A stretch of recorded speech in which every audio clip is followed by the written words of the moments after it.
Soberano, te alabamos, te bendecimos, te damos gracias en esta mañana.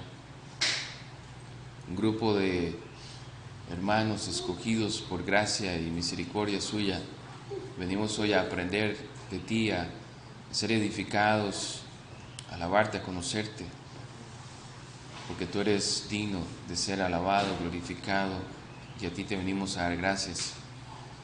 Gracias por tu Hijo Jesucristo, quien vivió esa vida perfecta a favor nuestro.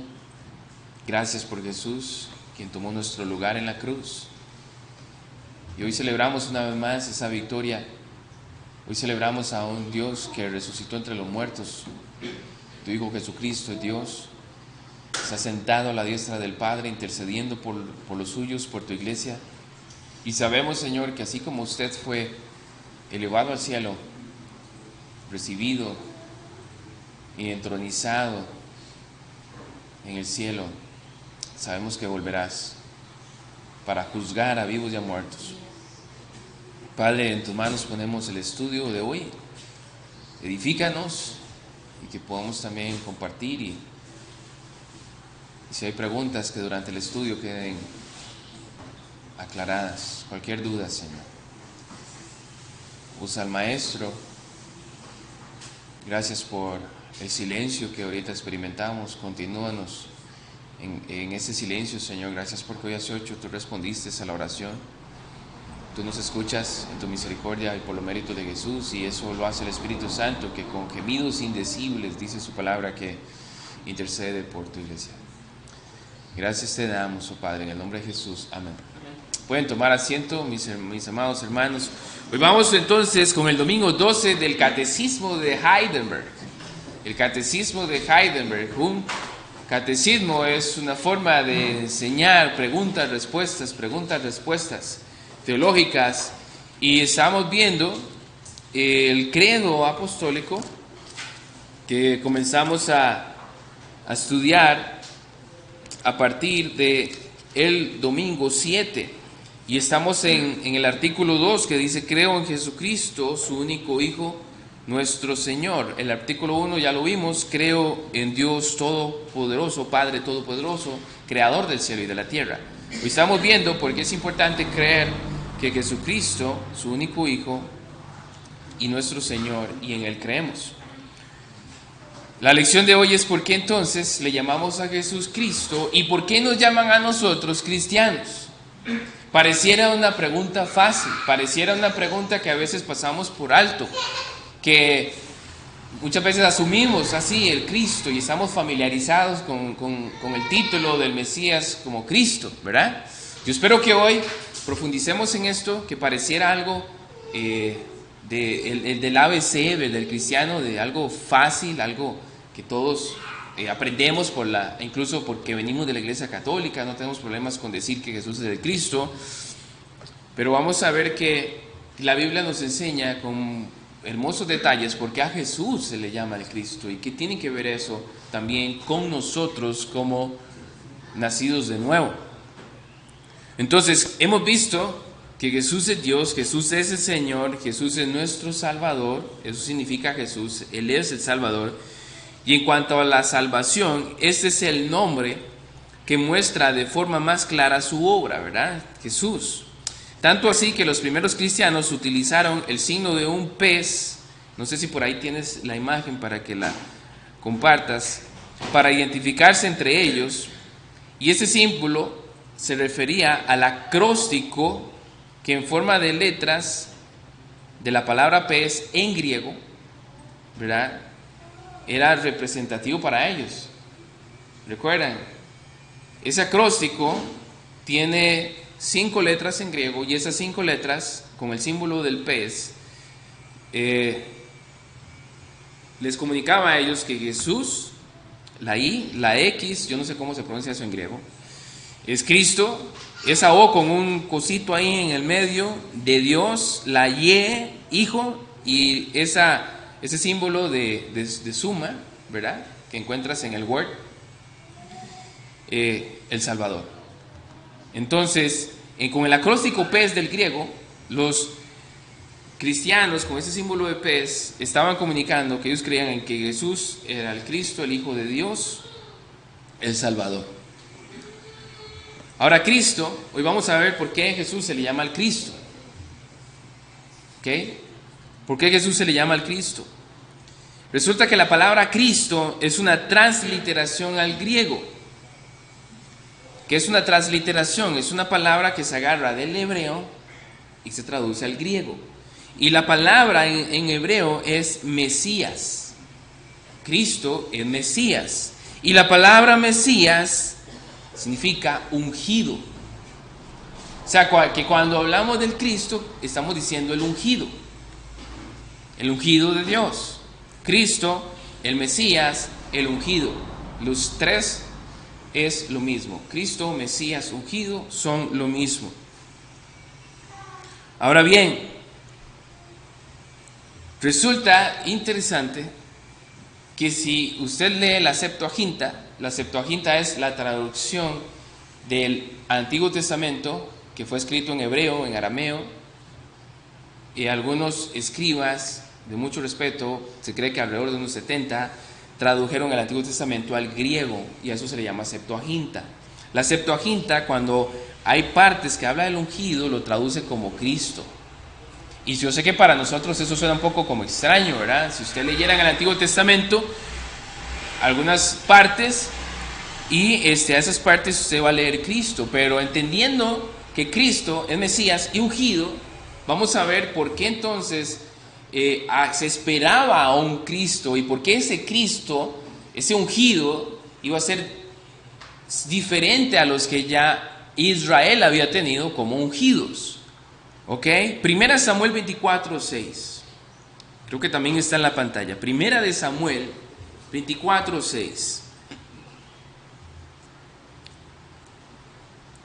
Vamos a ver pasajes de cómo Israel veía los ungidos. ¿Ok? Porque eso es importante para cuando aparece Jesús. ¿Y por qué Jesús iba entonces a ser un Mesías especial? Primera Samuel 24:6 dice: y les dijo a sus hombres, que el Señor me libre, aquí está hablando David, de hacerle tal cosa a mi señor el rey. No debo atacar al ¿qué? Al ungido del Señor, porque el Señor mismo lo ha elegido. ¿A quién se está refiriendo ahí David? ¿Verdad? A Saúl. A Saúl. Es David diciendo: yo no voy a matar a Saúl. Tuvo la oportunidad, la tuvo en bandeja de plata, pero él dijo: yo no voy a atacar al ungido de Dios. Lo que yo quiero que veamos acá es que la palabra ungido entonces se le está otorgando a un oficio en este texto. ¿Cuál oficio es? ¿Qué era Saúl? ¿Ah? El rey. Entonces, cuando se usaba la palabra ungido, estaba haciéndole un adjetivo a un rey. El rey, si era puesto por Dios, estaba ungido. Fue Dios quien puso a Saúl, ¿verdad? Primeramente, cuando el pueblo tercamente pide un rey. ¿Ok? Y se le llama ungido. La Septuaginta la traduce como el Cristo o un Mesías. Suena raro, ¿verdad? Porque siempre hemos pensado en Cristo como solo Jesús. Solo a Él se le daba ese título. Pero resulta que es ungido. Y aquí está en referencia a un oficio, el rey, ungido por Dios. ¿Ok? El elegido, dice rey, dice David. Ahora en Levítico 4:3. Levítico 4:3, por favor. Vamos a ver la misma palabra. Es la misma palabra. Levítico 4, verso 3.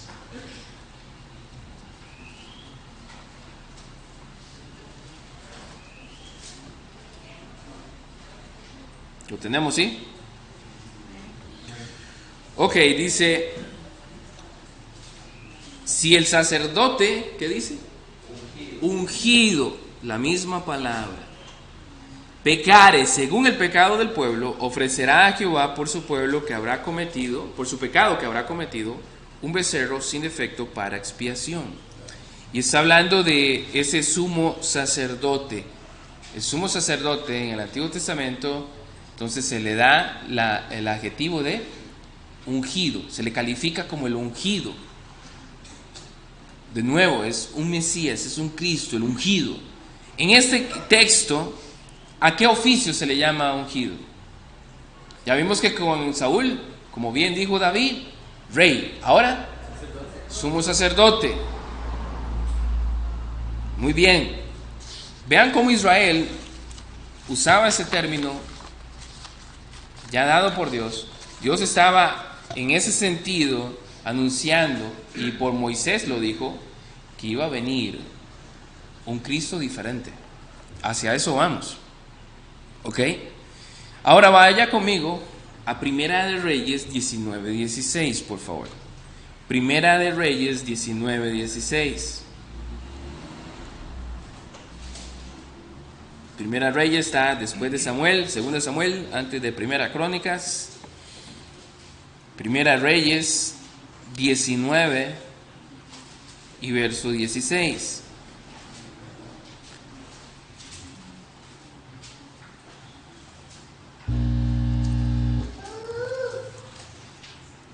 Leo para ustedes, Primera de Reyes 19:16.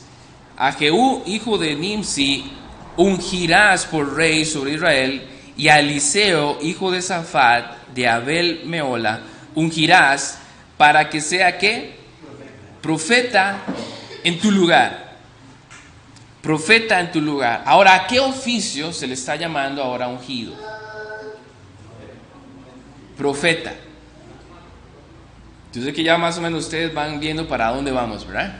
¿Sí?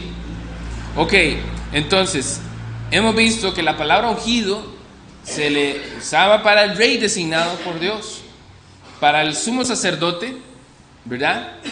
Designado por Dios también. Y también, ungido, estamos viendo que se le designa ¿a quién? Al profeta, a un profeta. ¿Ok? Entonces, hasta acá estamos aprendiendo que en el Antiguo Testamento a estos ungidos o Mesías o Cristos eran designados por Dios, ¿verdad? Los que eran verdaderos profetas, los que eran verdaderos reyes, verdaderos sumos sacerdotes, eran designados por Dios, por lo tanto capacitados por el Espíritu Santo, ¿verdad? ¿Para qué? Para un oficio específico. Eso entonces es lo que va significando ungido. Alguien entonces designado por Dios, capacitado por el Espíritu Santo para ejercer un oficio o varios oficios específicos designados por Dios. Entonces, una vez más, los reyes legítimos, los sacerdotes legítimos, los profetas legítimos, porque sabemos que habían falsos, eran designados por Dios y capacitados por el Espíritu Santo. Una pequeña aplicación hasta acá. Un pastor legítimo, un diácono legítimo en las iglesias deben ser entonces ¿qué? Gente designada por Dios y capacitada por el Espíritu Santo para ese oficio. Y así como en el Antiguo Testamento salían falsos profetas y falsos reyes, falsos sacerdotes, hoy en día, lamentablemente, la iglesia evangélica está entonces poniendo en puestos de liderazgo importantes a falsos ungidos. Y lo interesante es que se hacen llamar ungidos. No toques al ungido de Dios. Dios no te ha puesto como ungido si estás diciendo eso. ¿Cuál es el miedo? Que te juzguen si lo hacen con justo juicio. ¿Verdad? Esos falsos ungidos que están ahí, no me toquen. Nadie me cuestione, nadie me pregunte nada. Yo soy el ungido de Dios. No, eso no es así. Entonces, conforme va avanzando la revelación de Dios, Dios va arrojando luz para anunciar que vendría entonces un ungido de ungidos. Eso es lo que Dios está anunciando. Recuerda que el Antiguo Testamento es sombra de lo que ha de venir. Entonces, todos estos oficios iban anunciando que iba a venir un ungido más alto que cualquier rey, un ungido más en un ejercicio sumo sacerdotal más alto que el oficio sumo sacerdotal en el Antiguo Testamento. Un ungido sumo sacerdote, quien ministraría a su vez el sacrificio, y él mismo sería un sacrificio perfecto, que iba a ser una sola vez y para siempre, y quien intercedería por su pueblo de manera que ninguno se perdería, y sería un profeta ungido, el cual no solamente anunciaría el mensaje de Dios, sino que sería la palabra de Dios personificada. Entonces el Antiguo Testamento estaba esperando un hombre excepcional que iba a venir del cielo, Dios hecho hombre, el Hijo del hombre, que iba a ejercer esos tres oficios de manera perfecta, sublime, majestuosa, divina. ¿Por qué? Porque en el Antiguo Testamento los sumos sacerdotes no podían quitar de una vez por todas el pecado, ¿verdad? Entonces ¿por qué Jesús les llama al Cristo? Bueno, porque él iba a ser entonces un sumo sacerdote excepcional, un profeta excepcional y un rey excepcional. Rey de reyes, Señor de señores, el Logos, el sumo sacerdote que ya con un sacrificio, una sola ofrenda, hizo perfectos a los santificados. ¿Por qué entonces le llamamos Jesús el Cristo? Por esa razón. Entonces, cuando los judíos empiezan a ver a Jesús y ellos dicen, pero tú eres el Cristo, y no podían ver cómo ese hombre que venía del oficio de carpintería, ¿verdad?, iba a ser ese rey prometido. Ellos querían un rey que le devolviera la gloria a Israel, pero no un rey que les enseñara a ellos cómo darle gloria a Dios, el rey verdadero. Ellos no entendían cómo Jesús iba a ir a la cruz para ejercer el oficio sumo sacerdotal en el sentido de ofrecer el sacrificio, ¿verdad?, para santificar al pueblo suyo. En San Juan 17 vemos a Jesús intercediendo por los suyos. Yo no oro por todo el mundo, dice Jesús. Yo no oro por todo el mundo, sino por los que tú me diste. Por ejemplo, en Isaías 61, 1 y 2, vemos cómo es en esta revelación progresiva. Isaías habla muchísimo del ungido de Dios y de sus oficios. Por ejemplo, en el 61:1 dice: el Espíritu de Jehová el Señor está sobre mí, porque me ungió Jehová, me ha enviado a predicar, oficio de profeta, buenas nuevas a los abatidos, a vendar a los quebrantados de corazón, a publicar libertad a los cautivos y a los presos, apertura de la cárcel, a proclamar el año de la buena voluntad de Jehová. Hasta aquí todo qué bonito, ¿verdad? Lo que iba a venir a hacer Jesús. Pero también Jesús dice: el día de venganza del Dios nuestro. Jesús anunció juicio. Jesús les dijo a las personas que, al igual que Juan, que debían huir, porque el problema es la ira venidera. Y también dice: a consolar a todos los enlutados. ¿Qué dice nuestra confesión de fe acerca de esto? A manera de repaso, porque en esto creemos, en la confesión de fe, dice el capítulo 8 y el párrafo 3 acerca de Jesús. El Señor Jesús, en su naturaleza humana, unida así a la divina, fue ungido, santificado con el Espíritu Santo sobre toda medida, y posee todos los tesoros de la sabiduría y el conocimiento, pues agradó al Padre que en él habitase toda la plenitud, a fin de que, siendo santo, inocente, inmaculado, o sea, sin pecado, lleno de gracia y de verdad, fuese del todo apto para desempeñar el oficio de un mediador y fiador. Ahí está el sumo sacerdote. Cristo no tomó por sí mismo este oficio, sino que fue llamado para ello, y por su Padre, quien puso en sus manos todo juicio y poder, y le mandó que desempeñara tal oficio. Fue designado por Dios Padre que Cristo, Dios Hijo, viniere a la tierra a ejercer de una manera sobrenatural estos tres oficios. ¿Por qué? Porque Él vino a ser un profeta perfecto, sumo sacerdote perfecto y es rey perfecto. No así en el Antiguo Testamento encontramos esos oficios. Y qué importante es entonces comprender que estos oficios los designa Dios a sus escogidos. Dios da esa unción y Dios capacita, ¿verdad? Por eso la iglesia le es llamada, cuando se ve necesidad de más obreros, a ayunar y a orar a Dios, porque es Dios, como hemos visto, quien prometió, Isaías 3:15, pastores conforme a su corazón, con ciencia y entendimiento. Y luego en Mateo capítulo 9 Jesús dice: oren al Señor de la mies para que envíen obreros a su mies. ¿Y a quiénes mandó a orar Dios? A sus discípulos, ¿verdad? Les dijo: oren, ustedes oren porque vean, la mies es mucha. Y ellos oraron. ¿Y quiénes terminaron yendo y siendo esos obreros? Los que estaban orando realmente, de corazón. Y luego vemos al Espíritu Santo en Hechos 20-28 diciendo que el Espíritu Santo los ha colocado como obispos. Y luego dice Efesios capítulo 4, ¿verdad? Versos 11 y 12, que ha sido Cristo quien constituyó a unos evangelistas, pastores y maestros para la obra del ministerio, para la edificación del cuerpo de Cristo, etc. Entonces es la Trinidad ungiendo, capacitando hombres para el oficio designado en la iglesia y el gobierno de la iglesia, ¿verdad? Entonces, en el sentido sano de lo que ya hemos dicho, los pastores y los diáconos somos ungidos.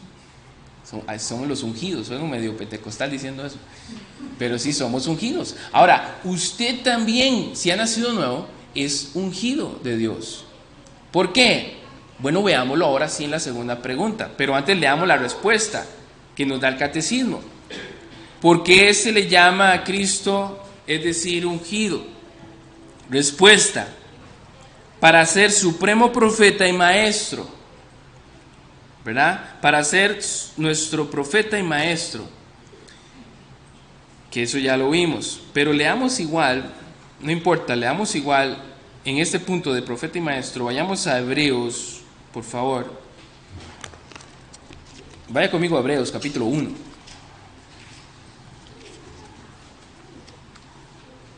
Y quiero que leamos el verso 2 y el verso 9, ¿sí?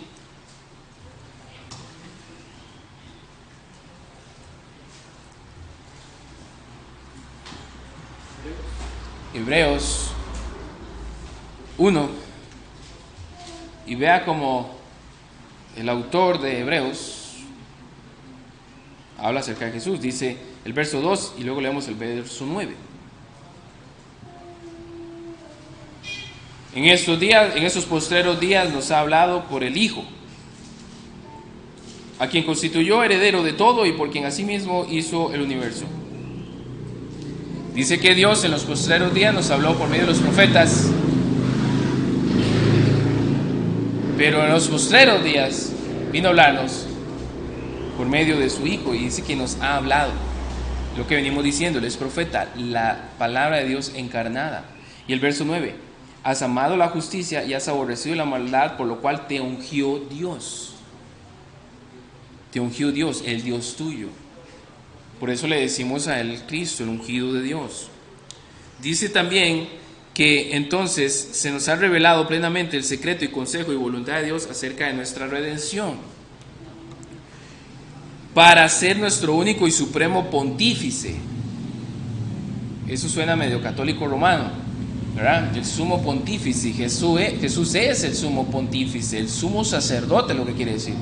Por eso es una total herejía y blasfemia que el catolicismo romano diga que el Papa es un sumo pontífice. Vean el nivel de apostasía, de herejía que ellos cometen al reconocer que ese hombre pecador, ¿verdad?, es el sumo pontífice.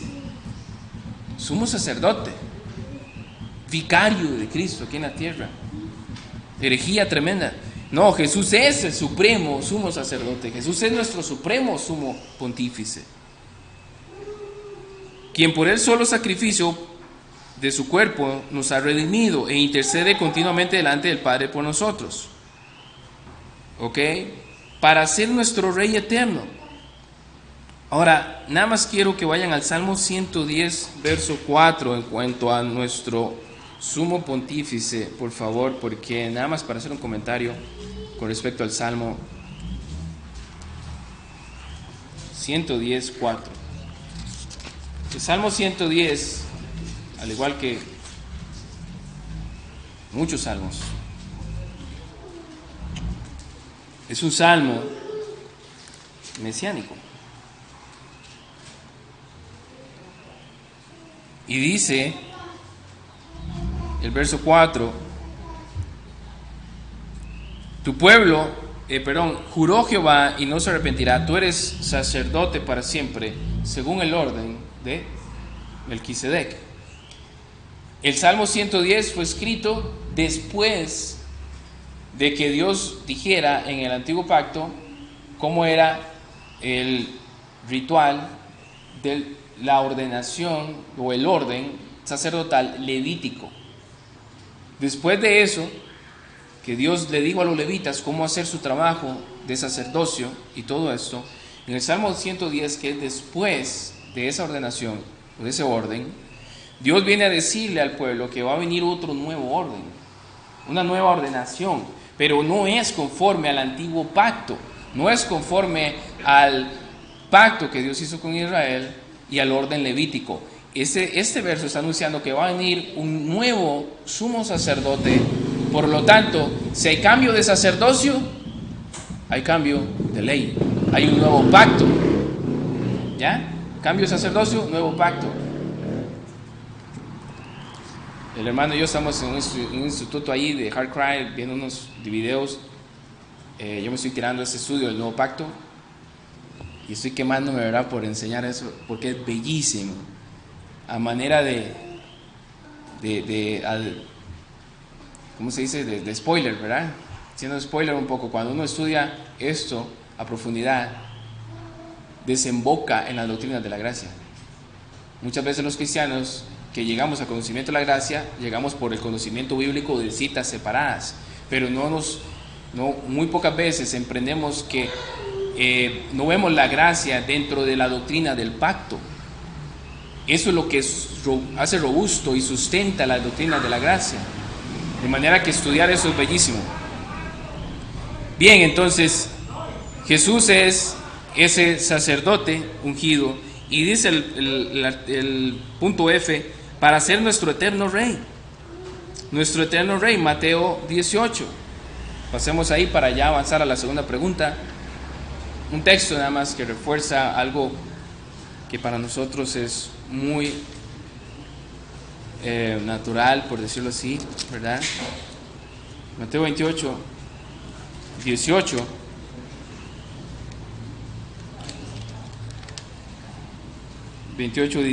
Donde dice acá el mismo Jesús: Jesús se acercó y les habló diciendo: toda potestad me es dada, ¿en dónde?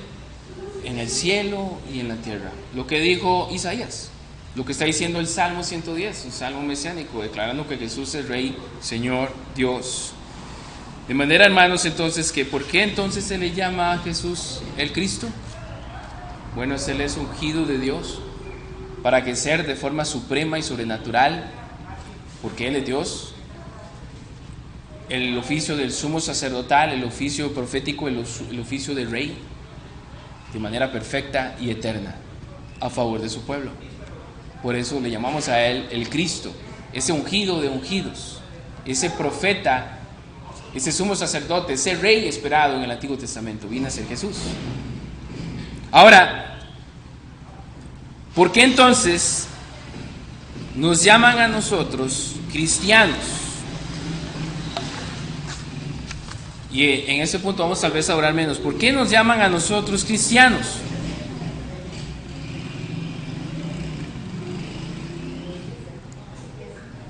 Yo espero que por su testimonio, en algún momento se le hayan dicho, usted es cristiano. Porque si usted es cristiano, por su testimonio en algún momento los impíos te van a decir, o te van a preguntar, ¿usted es cristiano? Yo espero que eso le haya pasado a usted. No es porque a los discípulos le pasó eso. Y ahí vamos a leerlo en unos momentos. Muy bien.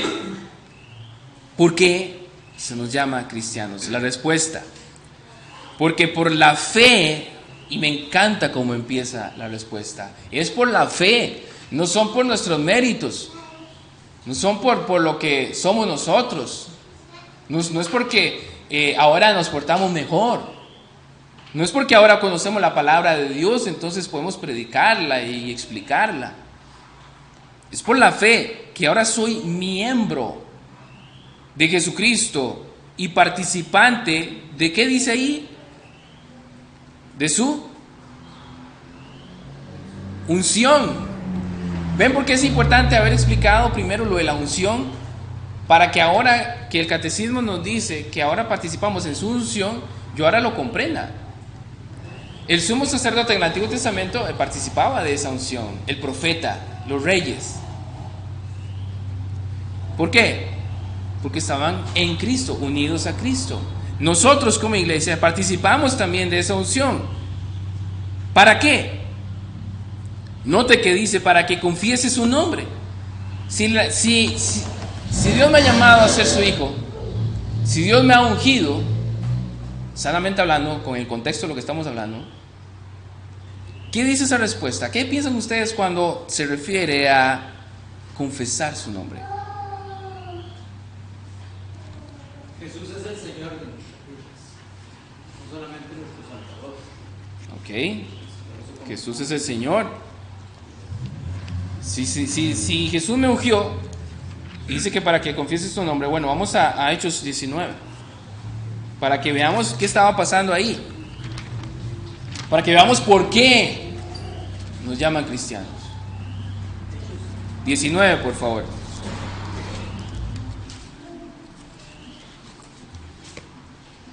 Yo no sé usted, pero yo estoy disfrutando tanto este catecismo. Es tan lindo. En Hechos 19,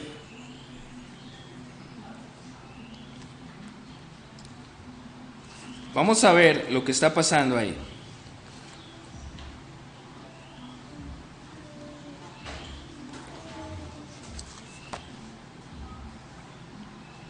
Permítame nada más.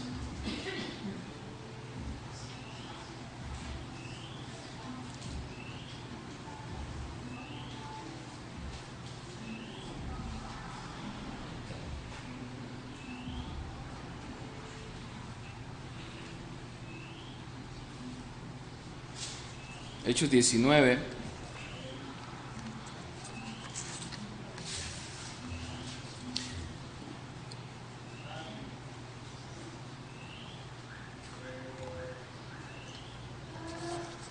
Uy, estaba en el 20, perdón.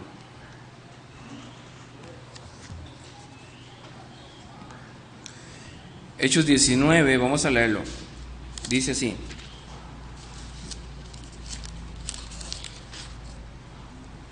aconteció que entre tanto que Apolos estaba en Corinto, Pablo, después de recorrer las regiones superiores, vino a Éfeso, y hallando ciertos discípulos les dijo: ¿recibisteis el Espíritu Santo cuando creísteis? Y ellos le dijeron: no, ni siquiera hemos oído que hay Espíritu Santo. Entonces dijo: ¿en qué pues fuisteis bautizados? Ellos dijeron: en el bautismo de Juan. Dijo Pablo: Juan bautizó con el bautismo de arrepentimiento, diciendo al pueblo que creyesen en aquel que vendría después de él, esto es, en Jesús el Cristo.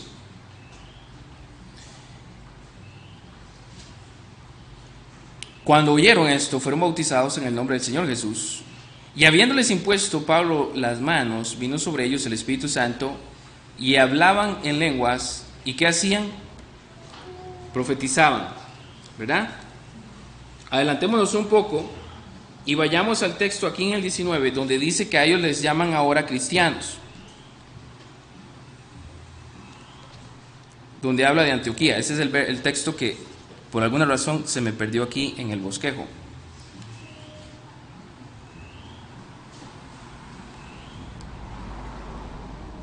Ayúdenme a encontrarlo, por favor. En el Hechos 19. Donde se le llaman cristianos en Antioquía. Sí.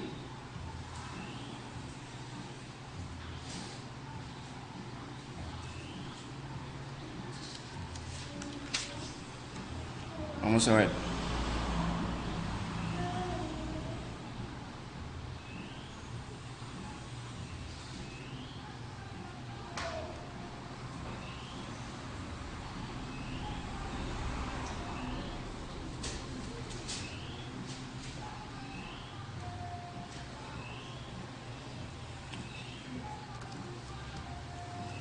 No, perdón, con razón, es en el 11.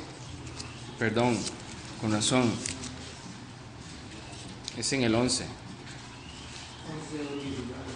Sí. Ajá, y quería leer desde el 19. Por eso se me comió el 11. Quiero leer desde el 19. Ahora bien, dice el del 19, el 11-19. Los que habían sido esparcidos a causa de la persecución que hubo con motivo de Esteban pasaron hasta Fenicia, Chipre y Antioquía, no hablando a nadie la palabra sino a los judíos. Vea lo que iban haciendo los cristianos. Iban predicando, pero ¿a quiénes le predicaban? Solo a los judíos, ¿verdad? Pero había entre ellos unos varones de Chipre y de Cirene, los cuales cuando entraron en Antioquía hablaron también a los griegos, anunciando el evangelio del Señor Jesús.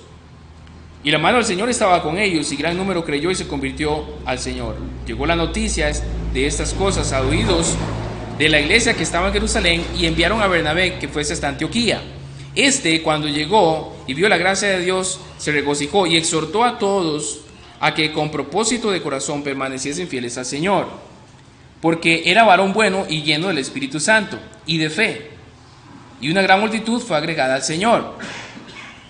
Después fue Bernabé a Tarso para buscar a Saulo, y hallándole le trajo a Antioquía. Se congregaron allí todo un año con la iglesia y enseñaron a mucha gente. Y a los discípulos se les llamó cristianos por primera vez en Antioquía. Pero ¿por qué se le llamó cristianos según el contexto? ¿Qué estaba haciendo la iglesia? ¿Qué estaba haciendo? Predicando el evangelio, evangelizando. Si a usted no te han dicho, usted es cristiano, tal vez usted nunca evangeliza. Pero yo veo a la luz de la Biblia que el cristiano evangeliza. O sea, si alguien no evangeliza, como dijo Charles Spurgeon, es probable que no sea cristiano. Usted no puede dar lo que no tiene. Usted no puede hablar de un Señor el cual no ha vivido, no ha experimentado en su vida. Usted no está agradecido con Dios, con Cristo. Jesús no es su Señor. ¿Por qué me llama Señor, Señor si no hace lo que yo digo? Jesús nos ordenó, y no es opcional, ir y predicar el evangelio. Y a la luz de la escritura, cuando usted lee Hechos, persecuciones, tribulaciones, ¿y ellos qué hacían? No se iban a esconder a las cuevas, sí huían de los que los perseguían y escapaban a otras ciudades, pero iban predicando a Cristo. Sin importarles si en esas ciudades iban a encontrar verdugos nuevos. Entonces, si yo soy cristiano, comparto la fe. Yo no me puedo quedar callado. Si usted tiene la cura contra el SIDA, contra un cáncer, contra el COVID, una verdadera cura, ¿usted se va a quedar callado? Usted no la comparte. Tengo la cura contra el Alzheimer, y usted empieza a compartirla, y te van a matar. Si usted encuentra la cura para alguna enfermedad y la encuentras en la naturaleza y de manera accesible a todo el mundo, te van a matar. Te van a matar. Si usted encuentra la manera científica de que la gente ya no use carros de electricidad, sino que con una sola llenada de agua y ese carro sea autosostenible y recorra cualquier cantidad de kilómetros, te van a matar. Bueno, cuando el cristiano tenemos aún mejores cosas que ofrecerle a este mundo, que solo busca esas cosas, ¿verdad? Por eso nos arde el corazón cuando vemos campañas de sanidades y todo el anuncio y toda esa cosa. Es que el ser humano no necesita campañas de sanidades, y no hay ninguna campaña de sanidad en la Biblia. ¿Qué vemos en la Biblia? Necesitan a Cristo. El cristiano predica a Jesús, porque la gente necesita salvación para su alma. Entonces, ¿qué implica? ¿Por qué me llaman a mí cristiano? Porque ando hablando de Jesús. Es lo que dice ahí, confieso a Jesús. Entonces evangelizo y dice entonces la respuesta: porque por la fe soy miembro de Jesucristo y participante de su unción, para que confiese su nombre. Para que confiese su nombre. Entonces, si usted está ungido, usted va a también ir y a ser, sanamente hablando, un profeta. Por eso es lo importante de la primera respuesta. Sanamente hablando, un profeta. Ya no un profeta que anda diciendo Dios me dijo, Dios me dijo, Dios me dijo, sino un profeta que anda diciendo Dios dice, Dios dice, Dios dice así. Mira, aquí está, te lo digo, versos, capítulos, ¿verdad? Como alguien le dijo, si usted me viene a decir que Dios dice, ok, enséñeme el verso y el capítulo para leer dónde es que Dios dice. Entonces nosotros en ese sentido andamos diciéndole a la gente, Dios dice así. Entonces, sanamente hablando, somos profetas. Somos también reyes, vamos a reinar con Jesús, ya reinamos con Jesús. Pablo no le dice a los corintios, ustedes ya reinan. Y también que, ¿acaso la Biblia no nos llama a nosotros a ser sacerdotes? Somos sacerdotes junto con Cristo. No somos sacerdotes, no en el sentido de hacer una ofrenda expiatoria, no en un sentido de intercesión por las almas y salvación de ellas, en el sentido que lo hizo Jesús. Pero sí hemos sido llamados a interceder, a orar, a clamar por las almas, por nuestros familiares. No, Dios nos ha llamado a ser profetas en casa. ¿Está siendo usted profeta en casa? ¿Está llevando el evangelio en casa? ¿Está tomando a tu familia para darle palabra? ¿Verdad, varones? ¿Estamos haciendo eso en casa? Bueno, Dios nos llama a eso, por eso somos cristianos. Somos miembros de su cuerpo. Dios nos introdujo a su cuerpo. Entonces, como cristianos, amamos el cuerpo de Cristo. Amamos el cuerpo de Cristo, con sus imperfecciones, con sus virtudes, flaquezas, debilidades, con todos nuestros caracteres diferentes, temperamentos diferentes. Nos amamos. No andamos huyendo. Me da lástima aquellos que se van a otras iglesias pensando que van a encontrar gente perfecta y gente mejor. Siento lástima y me duele. Me duele. Porque no han entendido entonces qué es ser cristiano. No han entendido esto. Hermanos, hermosa la lección. Entonces le damos toda la respuesta ya para terminar. Porque por la fe soy miembro de Jesucristo y participante de su unción, para que confiese su nombre. Anótelo por ahí, evangelismo. Dios me salvó para que yo comente, hable de Jesús y me ofrezca a Él en sacrificio vivo. ¿Cuál cita se le viene a usted en mente cuando habla de sacrificio vivo? Romanos 12:1, ¿verdad? Lo pueden leer, meditar. Agradable. O sea, somos sacerdotes y nos santificamos.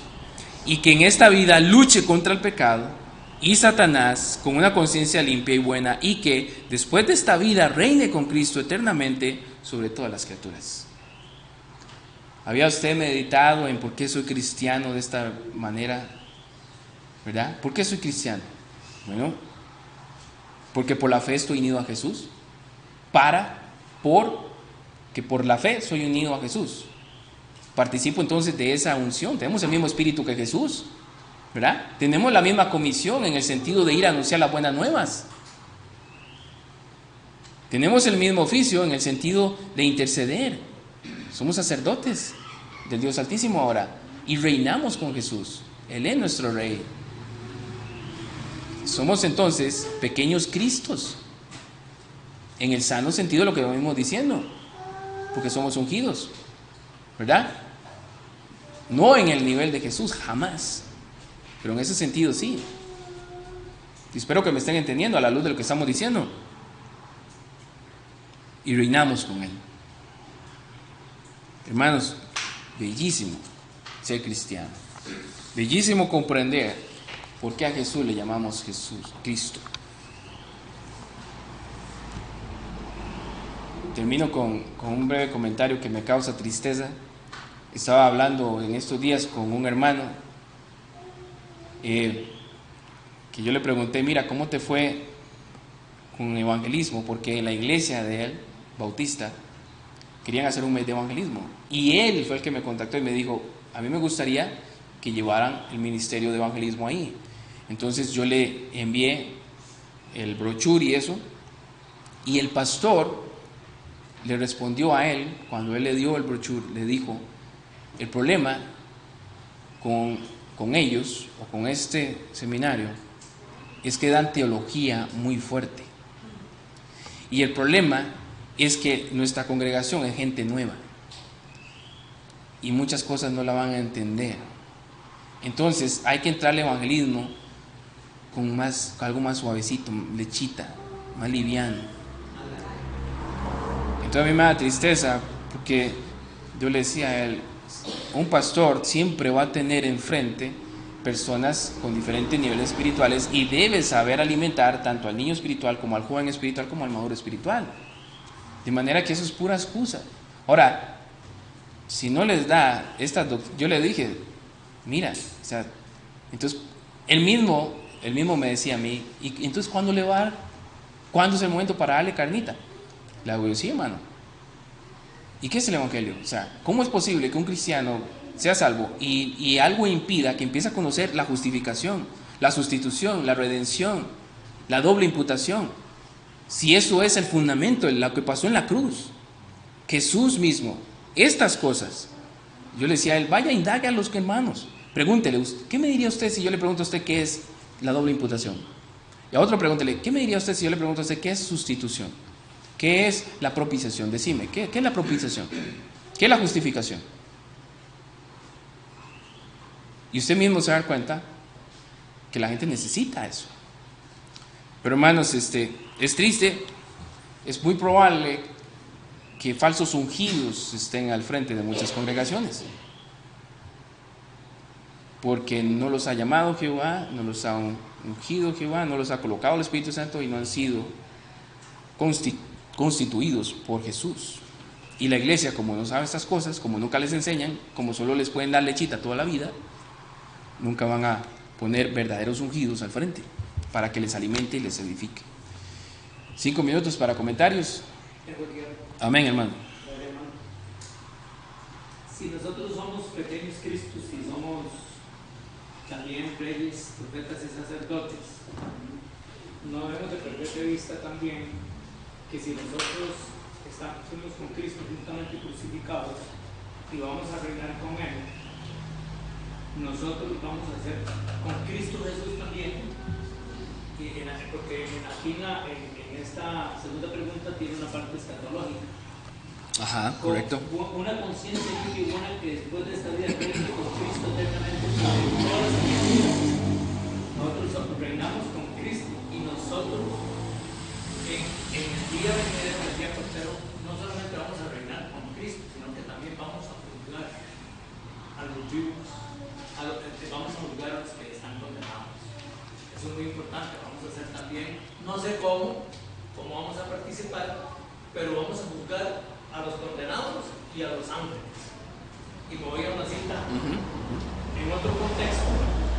Obviamente que aquí Pablo está hablando de los corintios y en el desorden que tenían de los litigios y los desórdenes sexuales, pero sustrayéndome un poco de ese contexto, dice 1 Corintios 6:2: ¿o no sabéis que los santos han de juzgar al mundo? Y si el mundo ha de ser juzgado por vosotros, ¿sois indignos de juzgar cosas muy pequeñas? Ahí está hablando del contexto de los corintios. Ahora dice, ¿o no sabéis que hemos de juzgar también a los ángeles? Nosotros vamos a estar con Cristo reinando y juzgando, es precioso. ¿Cómo lo vamos a hacer? No sé, porque Él es el juez verdadero. Por eso, ¿cómo ir a hacer esa función? Pero aquí me encuentro un comentario que dice que los santos han de juzgar en la Biblia de herencia reformada, al mundo. Cuando el reino sea consumado, el pueblo de Dios participará con Cristo en el juicio a los incrédulos y a los ángeles. Y entonces habla el contexto económico. Esto es hermoso. Claro. Esto se habla poco. Yo me lo encontré un día de estos aquí y digo, yo se lo voy a agregar como aunque no está citado ahí en el catecismo, posiblemente va a ser tratado por otra pregunta. Amén. Pero eso es muy hermoso, hermano. Claro. Y qué misericordia, qué gracia.